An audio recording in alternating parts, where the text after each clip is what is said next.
বিএনপিকে ভোট দেওয়ার প্রথম কারণ হচ্ছে বাংলাদেশে প্রথম বহুদলীয় গণতন্ত্র বিএনপি করেছে শহীদ প্রেসিডেন্ট জিয়া রহমান। এই জন্য বিএনপিকে ভোট দেবে। এই নির্বাচন নিয়ে প্রথমে বিএনপিকে কেন ভোট দেবে এই কথাটা বলতে হবে। কেন বিএনপিকে ভোট দেবে? বিএনপিকে ভোট দেওয়ার প্রথম কারণ হচ্ছে ভোট কখন দিতে পারেন? দেশে যখন গণতন্ত্র থাকে, তাই না? দেশে যখন গণতান্ত্রিক প্রক্রিয়া চালু থাকে তাই তো ভোট দিতে পারেন। হাসিনার সময় ভোট দিতে পারছেন?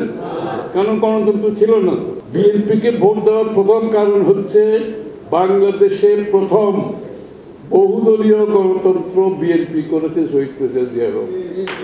এই জন্য বিএনপিকে ভোট দেবে। বাংলাদেশে অগণতান্ত্রিক স্বৈরাচারীর বিরুদ্ধে যিনি যুদ্ধ করে গণতান্ত্রিক প্রক্রিয়া আবার ফেরত এনেছেন কে? বেগম খালেদা জিয়া। এই জন্য বিএনপিকে ভোট দেবে।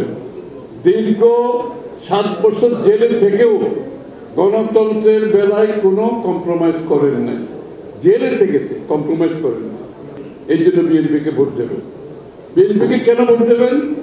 তারেক রহমান তার সব কিছু হারিয়ে বিদেশে থেকে গণতন্ত্রের জন্য দীর্ঘ 15-16 বছর বিদেশে থেকে এই দেশকে নেতৃত্ব দিয়ে স্বৈরাচারকে বিতাড়িত করেছেন গণতন্ত্রের জন্য।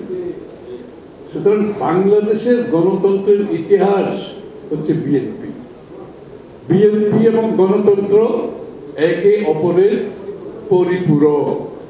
এই জন্য বিএনপিকে ভোট দেবেন। বিএনপিকে কেন ভোট দেবেন?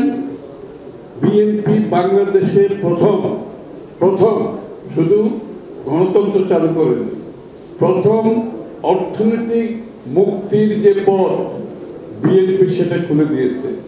অর্থাৎ মুক্ত বাজার অর্থনীতি। আগে অর্থনীতি ছিল আওয়ামী লীগের নেতাদের পকেটে, তাই না? শেখ মুজিবের সময় আওয়ামী লীগের নেতাদের পকেটে। জিয়াউর রহমান সাহেব মুক্ত বাজার অর্থনীতির মাধ্যমে অর্থনীতিকে জনগণের কাছে নিয়ে গেছে। অর্থাৎ মুক্ত বাজার হচ্ছে প্রত্যেকের জন্য লেভেল প্লেইং ফিল্ড, সবাই অংশগ্রহণ করতে পারবে। এই যে আমি অর্থনৈতিক গণতন্ত্রের নিচে বক্তব্য রাখলাম, এটা কিন্তু কনসেপ্ট হচ্ছে জিয়াউর রহমান সাহেবের। এখন আমরা এটাকে স্লোগানে পরিণত করেছি এবং রূপান্তরিত করে নতুন বাংলাদেশের সাথে এটাকে সংযোগ করেছি। কিন্তু এই যে অর্থনৈতিক মুক্তির পথ, বাংলাদেশ যে অর্থনৈতিকভাবে এখানে আসছে ওই পথ থেকে আসছে। এবং সংস্কারের কথা যারা বলছে, যত সংস্কার বাংলাদেশে হয়েছে রাজনৈতিক, অর্থাৎ আপনার প্রেসিডেন্সিয়াল থেকে সংসদীয় গণতন্ত্র এবং কেয়ারটেকার সরকার, গণতন্ত্রের পথে যে বাধাগুলো ছিল সেই বাধা বিপত্তিগুলো সরিয়ে দিয়েছে বিএনপি। এবং অর্থনীতির মাধ্যমে, মুক্তবাজার অর্থনীতির মাধ্যমে প্রাইভেট সেক্টর লেড গ্রোথ, অর্থাৎ সাধারণ মানুষের অংশগ্রহণের মাধ্যমে অর্থনীতি গড়ে তোলা। কৃষি হোক, শিল্প হোক, ব্যবসা বাণিজ্য, রপ্তানি সবগুলো বিএনপির সময় হয়েছে। এই ইপিজেডগুলো সব বিএনপির সময় হয়েছে। এই যে বাংলাদেশের মুক্তবাজার অর্থনীতির মাধ্যমে সাধারণ মানুষ কিন্তু শিল্পায়নে ঢুকতে পেরেছে, ব্যাংকের ঋণ গ্রহণ করতে পেরেছে। উনি মুক্ত করে দিয়েছিলেন এবং বেগম জিয়া সেটাকে অন্য পর্যায়ে নিয়ে গেছে।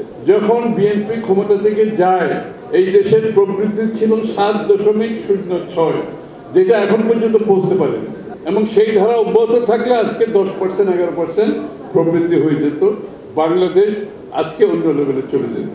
আগামী যে প্রক্রিয়া, নির্বাচনের পরে যে আমাদের প্রোগ্রামগুলো আমরা আগেভাগে করেছি, এই কারণে আমরা প্রথম দিন থেকে আমাদের যাতে এই জিনিসগুলো বাস্তবায়ন করতে পারি ডে 1 থেকে। এবং একটা প্রশ্ন করেছে আমাকে, বিএনপি যদি ক্ষমতায় আসে তাহলে ওই মেগা প্রজেক্টের মাধ্যমে যে উন্নয়নের প্রবৃদ্ধি দেখানো হয়েছে সেখান থেকে ব্যতিক্রম কি হবে? খুব সহজ উত্তর। আমি গ্ল্যাড প্রশ্নটা আমাকে করা হয়েছে এখানে উঠার আগে যে আপনি এই প্রশ্নটার উত্তর দেবেন। আমরা আগামীর অর্থনৈতিক মডেল যেগুলো তো বলেছি, এগুলো আবার রিপিট করতে চাচ্ছি না। এইটাকে বাস্তবায়ন করতে হলে অর্থনীতিকে সঠিক পথে, স্বচ্ছ পথে এগোতে হলে আমরা 4টা প্রিন্সিপাল ফলো করব। একটা হচ্ছে যত বিনিয়োগ হবে সরকারি বিনিয়োগ। মেগা প্রজেক্টের নামে 100 কোটি টাকার প্রজেক্টকে 200 কোটি টাকা করে 100 কোটি টাকা পকেটে 100 কোটি টাকা করেছে, আর ওইটার মধ্যে কত খরচ হয়েছে আমরা কেউ জানি। তারপরে আপনার ব্যাংকিং সেক্টর লুটপাট করে শেষ হয়ে গেছে সবকিছু, শেয়ার বাজার লুটপাট করে শেষ হয়ে গেছে, এবং বিনিয়োগের নামে এখান থেকে টাকা লন্ডারি করে বাইরে দিয়ে গেছে। আমাদের ইসরাফিল একটু বলেছে যে টাকা প্রিন্ট করে, টাকা ছাপিয়ে উন্নয়ন আমরা করতে পারবো না। আমরা ঋণ গ্রহণ করে, অতিরিক্ত ঋণ গ্রহণ করে সেটা সাস্টেইনেবল হবে না, আমরা করবো না। তাহলে আমাদের উন্নয়নের মডেলটা কি হবে?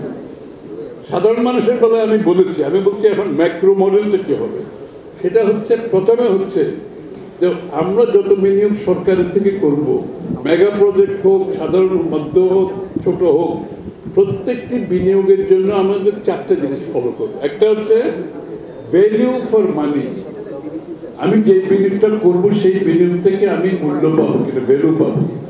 নাম্বার 2 হচ্ছে রিটার্ন অন ইনভেস্টমেন্ট, অর্থাৎ আমি যে বিনিয়োগটা করব ওটার থেকে আমি সঠিক লাভবান হবো, রিটার্ন অন ইনভেস্টমেন্ট। মানে আমাকে দুইটা জিনিস, ওই যে টাকাটা আমি আবার ফেরত পেতে হবে, আবার আমার কিন্তু মূলধন সৃষ্টি করতে হবে, রিটার্ন অন ইনভেস্টমেন্ট। নাম্বার 3 হচ্ছে এটা কর্মসংস্থান সৃষ্টি করবে কি। নাম্বার 3, এটা কর্মসংস্থান সৃষ্টি করবে কি।